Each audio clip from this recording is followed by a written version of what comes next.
Thank you guys for watching. I appreciate the support. If you want to show even more support, go ahead to patreon.com/partywithstrategy. Subscribe. $5 a month gets you an extra pod a week. That's double the content. 4 extra episodes a month. Only $5. In a time where we're paying more and getting less, I'm bringing back pay less and get more. Let's go, champ. Patreon.com/partywithstrategy. Show some love. Show some support. Enjoy the episode. Let's get back to it.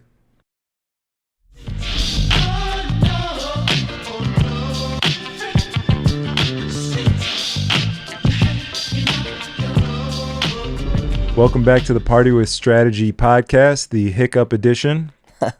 I've had them for the last 36 hours on and off, and fortunately for me, they decided to come back about 10 minutes before we were going to start, but, you know, we'll make it happen. Yeah, he's struggling over here, but... Very special guest I'm excited to have in the house, Chicago native, producer extraordinaire, my boy PROPPA. Yes, sir. How you feeling? Doing good, man. Doing Better good. than me, I'll tell you that. Oh, man, you're going to get through this, I promise. Thank you, bro. I appreciate you having me here, dude. Words of encouragement. We were talking before this. You said you had a whole episode of an ulcer that had all sorts of symptoms, including hiccups, and you scared me a little bit, but, you know. I mean, the lifestyle with nightlife, you know, it's got to be... I could imagine if there were statistics, like, laid out for, you know, like, stomach ulcers, like, for occupation of the people who have them. I'm sure a large portion of it would be, like, bartenders, DJs, you know, people who work in nightlife. I mean, either that or people who work in restaurants. For sure. And it makes sense because, like, I'm over here trying to be healthy, right? I'm eating, like, I'm doing, like, the keto type diet where I'm not eating carbs because I got headshots coming up. Okay. Trying to keep it tight. So I'm not eating carbs. I'm drinking alcohol. There's nothing to soak up the liquor in my stomach. I probably fucked it up. I mean, dude, that could be huge right there. What you just said is like, well, I mean, we'll see. I'm not a big fan of the medical industry in and of a whole. I've never had a great experience with them. So yeah, no, I mean, me neither. Like, I've been a medical disaster. I was actually so a lot of people know this. I was a gymnast for 13 years, like growing up. Yeah, and I had just arsenal of different injuries. And in and out of the hospital, it just breaks and just bone breaks and just different lacerations and, you know. What was your specialty? Floor, main, and then pommel horse was Tight. my backup. And then, like, third would be parallel bars. So are you enjoying the Olympics and Simone Biles' performances? I haven't even been watching, bro. No I've way. been so out of touch with it. You're like scarred from the whole experience. You can't even watch it. Yeah, you get enough of it. I mean, when I see it, I like it. Like, it's cool. But at the end of the day, like, it's scarred is right because as a kid, it consumes your life. Like, I was in the gym 6 days a week, 3 hours a day, sometimes longer. And that was for like 6 to 8 years of it. Cause it's like in gymnastics, like your career is short and there's a very small window where you could even like make decent money off of it too. Mm-hmm. So like they try to slingshot you from a young age. And it's 6 years old. If you have any lick of talent, they're like, okay, we're going to get you in this program. It's an academy. It's going to cost your parents, you know, fucking $5,000 a month. And then it's like you're in there like it's class. Like basically I was in there after class every single day. So when I detached from it, I didn't realize how bad I wanted to, but when I detached from it, it was like the most freeing thing ever. That's tight. Yeah. Where'd you grow up? The suburbs, like it's called Hawthorne Woods, but like Lake Zurich, Mundelein area. Yeah. Okay, up north, northwest, right? Yeah, I went to Stevenson High School actually. Nice. Okay. Yeah. We back in early college days, like late high school, I had a boy that dated a girl from Stevenson, so we went up to like Buffalo Grove and hung out with them. I remember that. Stevenson people. We used to wrestle Stevenson. I went to Niles West. Okay, yeah, I was a wrestler too. Like that was like me getting out of gymnastics, doing wrestling. So okay, because they're the same season, right? Yeah. Because I remember, I actually me and one of my good friends were big into like doing gymnastics and fucking around and stuff. So we went to the what is it before you try out for the team, you go and just like mess around on the mat and workouts stuff. and stuff. Yeah. And we went and they wanted us to be on the gymnastics team, but we went wrestling instead, and they were a little Okay. salty. That's funny. No, I mean, like, you got to be a small, like, I mean, dude, I'm 5'7". I'm not gonna get any taller than this. I was really short growing up. That's why it worked for me, dude. Like, it's like it's. I think you made the right choice. Wrestling is a lot more life applicable. You know, movements and whatnot, and you actually get in. I mean, gymnastics, you're in good shape, but like, dude, I have so many injuries that like at what cost do I have like a good metabolism and like I'm trim, you know? Yeah, yeah. But I mean, dude, I didn't even do, so I did like the academy stuff because I did like the junior Olympic level stuff like around the country and shit. And it was pretty brutal on my body. And then I broke my back and I went back to it. And then I tore my ACL. And that was pretty much the end. I was doing I went, so I broke my back, and then to get back into it, I did high school gymnastics for 1 year. And the thing is like high school gymnasts, a lot of them start in high school, but like I started when I was 3. So like we had, I went to Buffalo Grove Gymnastics Academy. I mean, this is all dumb talk, but like there was, all of us went to this academy, and then we were all injured, and then went to like have like a recoup year in high school, and we won state by like just a fucking long shot. It should be, they should outlaw it, honestly. Yeah. Like if you've been in gymnastics your whole life, you can't be in high school gymnastics because it's a completely different sport at that point. Yeah. But it was interesting, bro. If anything, I'm definitely as dedicated to the music shit as I am now because of like the everyday work I had to do in gymnastics. The discipline, yeah. You're callousing your mind in any sort of discipline, sports related especially, because it's physical and mental. But that's pretty tight. I mean, you have a state championship under your belt. Yeah, you know, high school state championship for gymnastics is something, like, you know. That's like, oh man, what kind of analogy can I make for that? It's like saying you have a championship in like farm league baseball. Yeah, hot dog eating or something. Yeah, it's even worse. Yeah, but it was a point in my life. It's weird because oftentimes I get to like, when I think back about like memories and shit, like gymnastics is not even. I have to like dig deep to access those memories at this point, which tells me there's definitely like untapped trauma related with it, probably, or something. You know? For sure. Like I could definitely relate to that. A lot of old memories, like to me, don't even feel like it was my life that I lived. It feels like I'm thinking back, and like in my brain, I'm thinking about like an old movie I watched or something. You know? It doesn't even seem like it was my life. Yeah, almost like third person sometimes. Like, I can get that. Yeah, I mean, it's been a weird path. Like, but I started really taking music seriously when I was like 14 or 15. I'd say that's when like I feel like I started becoming like a conscious human. You know, like socially conscious and just like knowing my place in this world and where I wanted to be and stuff. And everything before them was like simulation almost. You know. Yeah, I can definitely relate to that. What got you into music? It was like my whole life thing. Like my parents were always playing music all the time around us, like more than most people do. Like there was always music on growing up, a lot of disco, a lot of classic rock. And I think when I was like a kid, I was in band in grade school, and I wanted to get into drums, and I tried percussion, and I didn't realize they don't actually let you play drums until you get way older when you do that. So I was like, this is dumb. So I took I think I had my parents buy me like a really shitty like $80 drum set on the internet before Amazon existed, so I could learn to play. And I did that in 7th and 8th grade. Like my band played like all different shit around our school. And it just progressed from there and took up production when I was like 14 years old, and it kind of just has blossomed from there in like a million different directions. Yeah, what was the first type of stuff you were making at 14? It was hip-hop. Hip-hop? Yeah. Dope. I was making beats and like I was trying to rap and stuff like that, yeah. Were you sampling old records and all that? I was sampling. Actually how I learned, and I didn't realize that this is now like I'm a teacher, and like this is like what I make my students do is I was remaking beats that I liked in GarageBand. Like the first beat I remember I made was like Black and Yellow by Wiz Khalifa or something like that in GarageBand. And then I just was like, I was trying to, cause I was like, if I can do that, then I can make a beat. you know.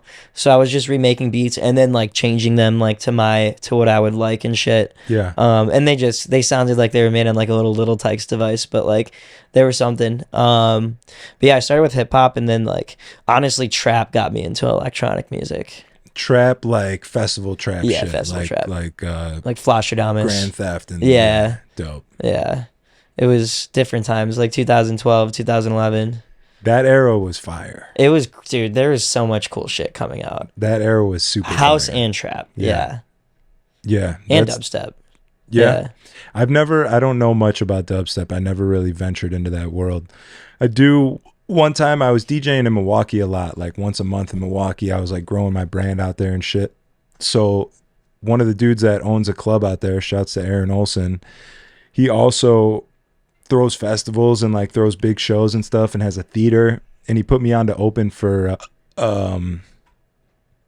fuck. Why am I blanking on the name? Was it at Miramar? Yeah, at the Miramar. That's right. I have the Boombox Cartel. Oh, so sick. He put me on to open for them, so I'm listening to their stuff. I'm like, all right, cool. I start making like a set list for the set, and it's like cool opening trap shit, like that fun, like marshmallowy kind of sound, I get that, happy trap. And I get there, and the kid that's on before me is just ripping, bro, like dubstep. Face melters, just ripping. This crowd is going insane. I'm like, I can't go on after this guy and play like soft ass opening shit. Man, so I just had to play every trap banger I had. Yeah. And I remember being down to like my last 3 songs that I had because I wasn't prepared for this. And just playing whole tracks. Yeah, I fucking thankfully made it through, but I was like, Jesus Christ. Yeah, bro. I've had that happen a fair amount of time. I feel like I've always been like, and now I make like kind of high energy house music, and like you can place me in different spots and I can adapt, and I make different stuff. But there was a lot earlier when when I really busted in the Chicago scene and moved to the city, it was like 2015, 16. I was making like future bass and like chill house music and stuff. And I was getting some slots, but like I was always misreading them. I was always going to be like support. Like I got like a direct support slot at Concord for Pegboard Nerds. And I was like, all right, I'm going to play like my chill future bass stuff. Like I'm not going to go too hard. And yeah, the guys before me were just straight dubstep. And like I stuck to my set. Horrible idea. Yeah. But like it's not me being wrongly placed. It's me not reading the situation correctly. But which is all things you learn along the way. Of course. Along the way. Yeah.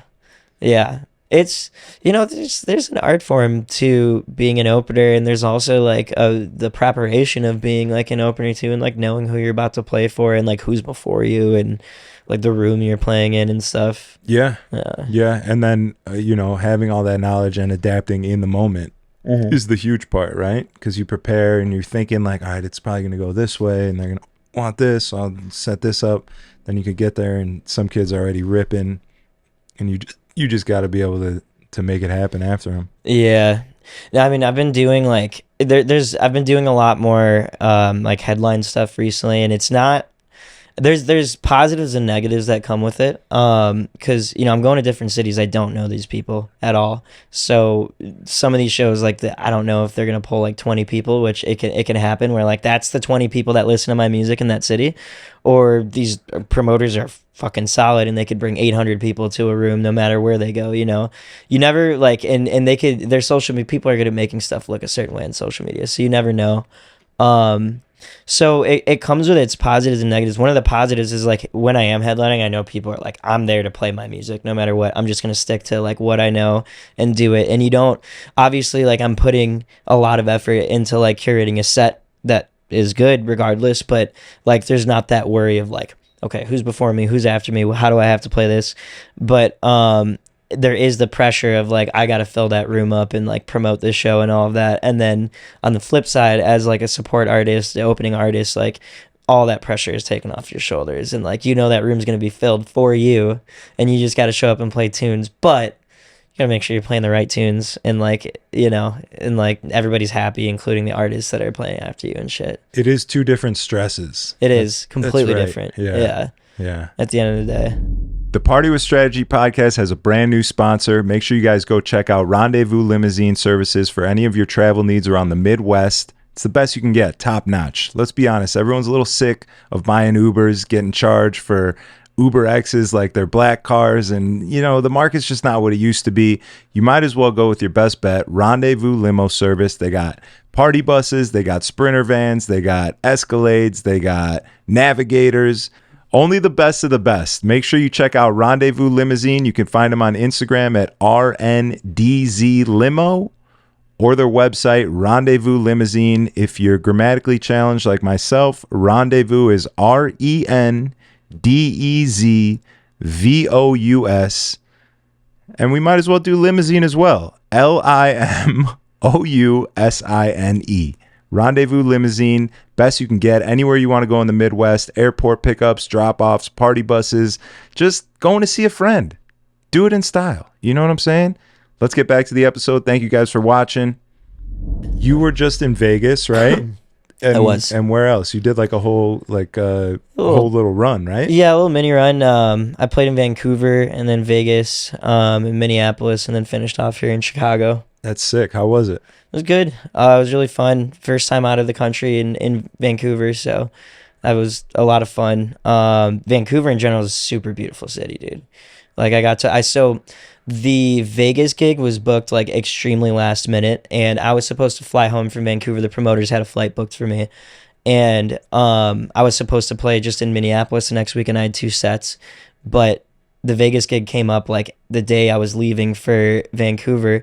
So we're like, oh shit, like what are we going to do? And I was looking at flights from Chicago to Vegas, and it was so much more expensive. So I ended up just biting the bullet and booking a flight from Vancouver and staying an extra day or 2. And it's just really beautiful. It's like the city's actually incredible. The American dollar goes a long way there, to be honest. But just a lot of good food. There's like a lot of, I guess it's a port or like a bay or something that like kind of, because there's like the Vancouver Island over there too. Mm-hmm. And so it's just like calm waters and like not windy or anything, just calm weather, perfect weather. Anyway, that was a lot of fun. Vegas, I got to open for Valentino Khan, which was awesome at Area 15. Just really amazing experience. I've been in larger rooms before, but that was definitely the first time I've done that size room and done that at least like in 5 years or like longer. So that's sick. That was definitely nerve-wracking, but a lot of fun.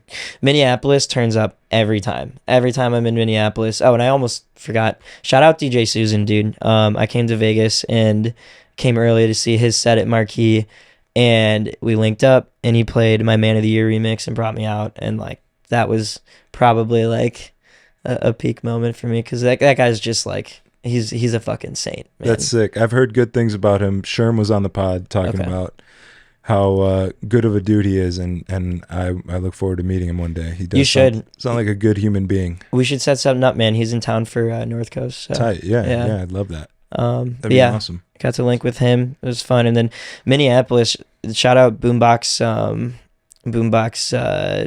Oh my gosh, the Backyard Boombox is their name. The promoters. He's actually from Chicago. Stereo Go. Stereo Go sounds so familiar. Yeah, Sagar is his name. Oh yeah. He used to run, bro. Sagar used to run fucking. He used to do shit at a huge Chicago Instagram meme page. Oh really? Dude, when I had this, when me and Dolo were doing the Strategy and Dolo show, we used to pay him to share our live feed on his. I think it was Chicago Memes. I think was the name of the page. That guy's a genius. He's honestly, I'm a huge Team Sagar guy. Like he's everything he makes, by the way, really good music, and he kind of like doesn't really promote it that much, which is wild because he's got like millions of streams and it's like good stuff. That's awesome. He promotes these shows in Minneapolis that like the first time he brought me out there was in the parking lot of this brewery, and there was like, he said he had 800 confirmed in and out the whole night, which is just outrageous. Like that's for a local promoter, and like I was the headliner. It wasn't like they had like a big name on there, right?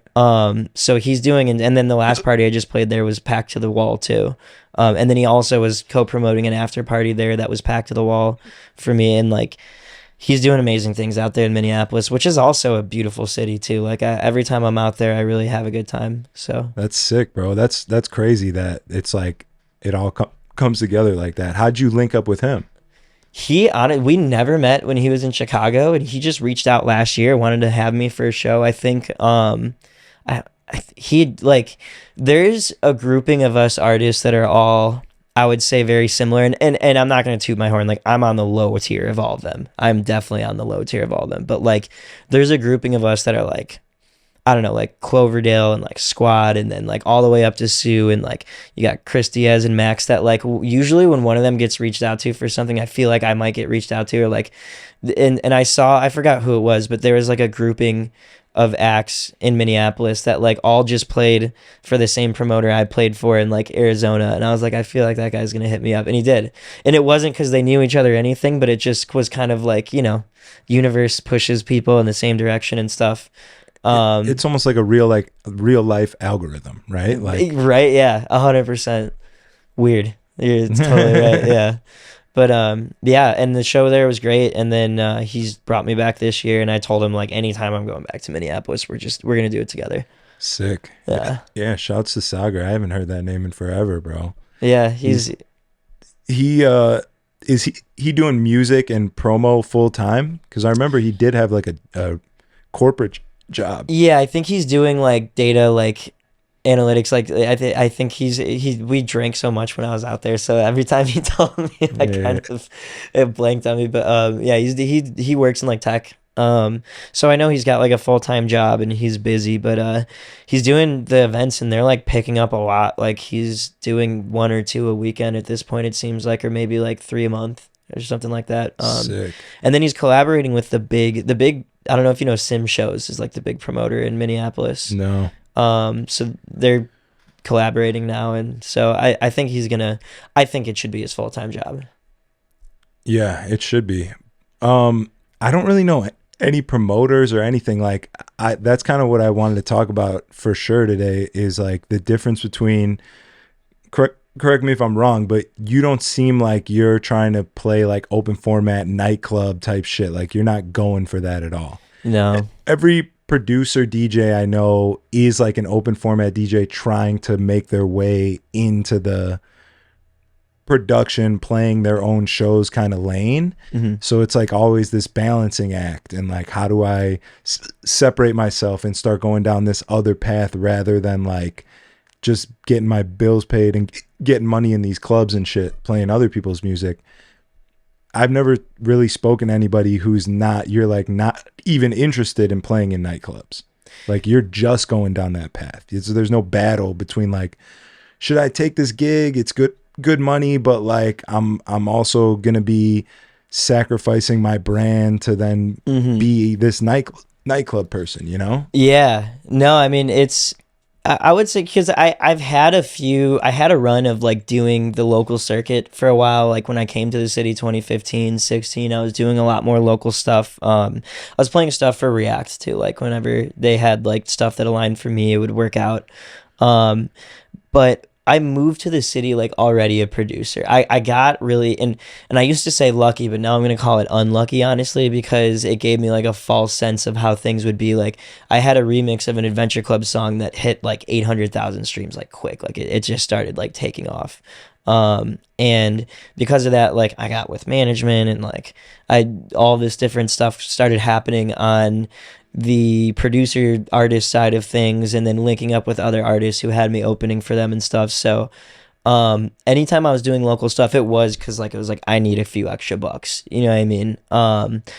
And with that said, like I just played at Spy Bar, and I mean, the only way I'll say it is like I didn't take my fee, if that's like that's the best way to put it. Like I didn't take my normal fee, you know.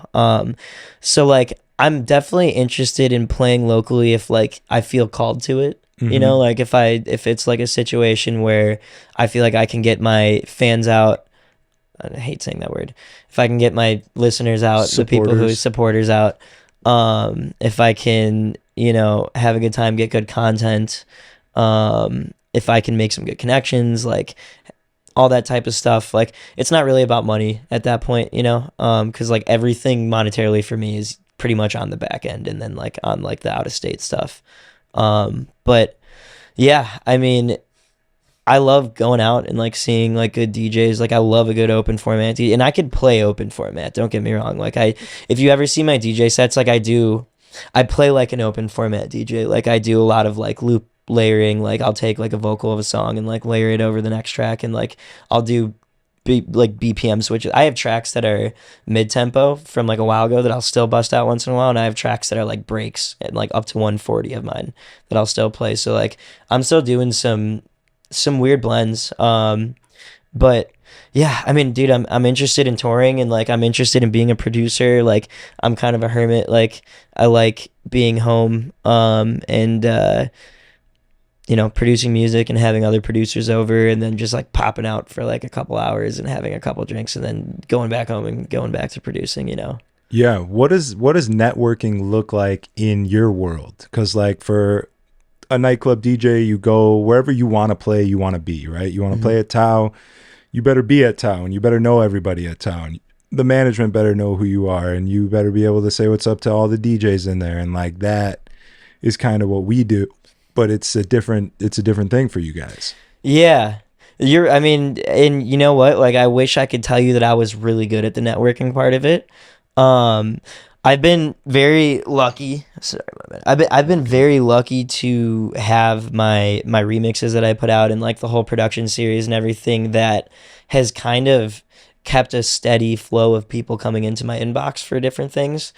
Generally, networking for me looks like linking up with other producers online and just working on music and sharing resources and those types of things. And if I really want to play somewhere, I'll follow the events. I'll follow the people involved with the events, and like, just like never just message them, but like start engaging with their posts and like, just showing that like I care and like seeing if they notice me in that type of way. But everything I've done, in the like recent gig wise and stuff like that, all the promoters I'm connected with has been like people who reach out to me, and like they're, because the promoters I work with, they're not like the biggest promoters in their cities, right? Like there's like kind of like local promoters, so they're all like also DJs, and they play my music and stuff, and that's kind of what ends up happening is like they play my stuff, they're like, we should bring this guy out here.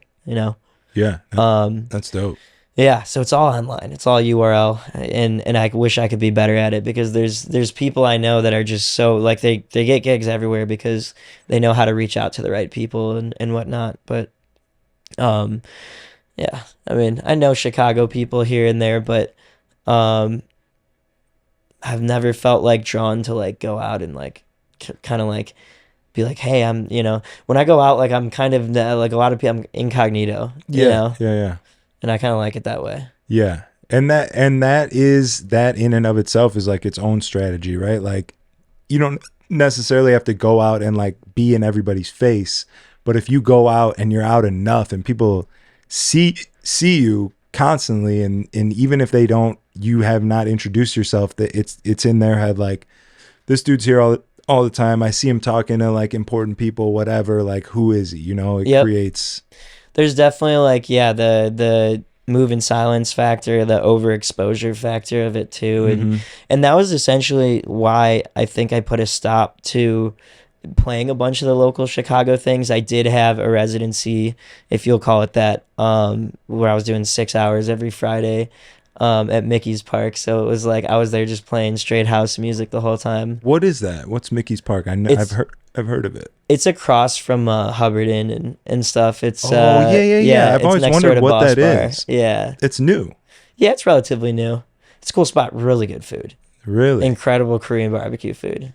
Oh, it's Korean barbecue. Yeah. And then do they have like a different room that's like a party room, or you're just playing for the entire restaurant? Just that little booth, and then at like 10 p.m. they'd like pull from, I haven't been there in a long time, but they would like pull the tables away, like because they were all high tops over there, and then it would become like this little strip dance floor. It could fit like 50 people. That's sick. A small room like that is a lot of fun sometimes. I am the DJ that I am because of that room. Because when it would fill up, they'd want me to, so it's Hubbard Street. So, you know, people want to hear like top 40s hip hop, like a little bit of house sprinkled in, but they don't want their night to be consumed by tech house. And the people who had me there, they wanted it to become more of a house spot. They did not want hip hop there. Like, I was not allowed to play hip hop top 40s. If I did, it had to be like house remixes. So, my whole brand was kind of foundationed off of that. I developed like I got this room full of people that are all asking me to play fucking Bad Bunny and shit like that. And like, I'm supposed to play house. So like, I got to like download remixes of that stuff. And anytime I would get requests for stuff, or I saw like stuff that was popping off in other rooms, I was like, okay, so I need to make a remix of this song. Or like, I saw like a DJ do a sick blend with a song on Instagram. Like, I'm going to make a house remix with that so I could play that and then do a blend with it and stuff like that. And that was the only way I could see people responding to stuff in that room and actually get the dance floor full and like people moving and like the whole place till close, was like I was just playing straight remixes of top 40s and then like classic hip hop and R&B tracks. And then I kept making them and just posting them. And like that was like the whole foundation of my brand. Okay. So is that what inspired your Nothing But a G Thing remix? That's definitely one of them. I was out of that room by the time I made that. I made my Missy Elliott remix, which isn't even online anymore, but that's like the one that went like ultra viral. Like it has like Get Your Freak On? Yeah. I got that one. Oh, for sure. It says 2021 is when I got it. Yeah, bro. That was all the way back then. And it like Instagram, it's got like 150 million hits. Like it's got like insane numbers, but I got a cease and desist for that one from Missy Elliott. So, really? Yeah. You say that like it's a badge of honor, and that's fucking tight. Oh yeah. You know? Yeah, I think she's known for takedowns. I mean, it's cool. Like it is what it is. It's a nod, if anything, you know, like I did something right. Like, I still play it in my sets. I just don't like have it online, and people have reposted on SoundCloud. It's already like doing numbers on other people's SoundClouds. It's so weird too, because the one thing I learned from this is the most wild thing I've learned. Like that song, I made that song in like 2 days. Okay. Like it was nothing. And it was just taking the main twang from the Missy Elliott song and putting it over a fucking 808 with a house beat. Like that's literally it. And I didn't know anything about social media back then, so I didn't do like good marketing for it or anything, and it just took off. And then it got and someone else used it in an Instagram video, and it took off there. It got taken down by Missy Elliott. People are re-uploading it, and it took off. Sometimes no amount of like marketing anything like is gonna blow up a track if it's not gonna blow up. And on the opposite side, if a track's gonna blow up, I'm gonna move this. If a track's gonna blow up, it's gonna find its way up there, period. Because other people posting the track, it's still like doing better numbers than a lot of the remixes I'm posting like right now. You know what I mean? Yeah. So it taught me a lot about how like it's, you know, a lot of people are kind of clouding the industry with this rhetoric about like, oh, it's really just like marketing and like getting an influencer to do this. And like, you know, yeah, all that definitely helps for sure. But a good track is a good track at the end of the day, and it's going to find its way up there. And ironically, the way that this lesson was kind of set in stone for me was last week, the night before my Spy Bar set, I made a remix of Belle Mercy by Jangy. Like, I just put it together in 3 hours because I knew I didn't want to play the original anymore, and I wanted to spice it up. And I put it on SoundCloud, and now that one's gotten support from like 3 major DJs. I have videos of them playing it. It's the one that's gotten the most traction from all my posts on social media. So it's just like, and it's my most simple track I've released in a long time. So it's just like these lessons about like simplicity and just like not clouding, because even like there's producers who are like immediately like, oh, I'm making this track and I'm gonna market it by like doing this post and like get this person to do this, and it's like, stop thinking about all that shit. Just make this track. Just make it as simple as possible. Just simplify the whole process for yourself, you know? Yeah. Well, alright. Battle raps cause I've shaken grown men to the point that they can't even face their own friends. That's why they rhyme about jewels, not life, cause the ice on which they skating is so thin. That's what I love about the human soul. It'll usually show when the truth ain't told. Use a lie.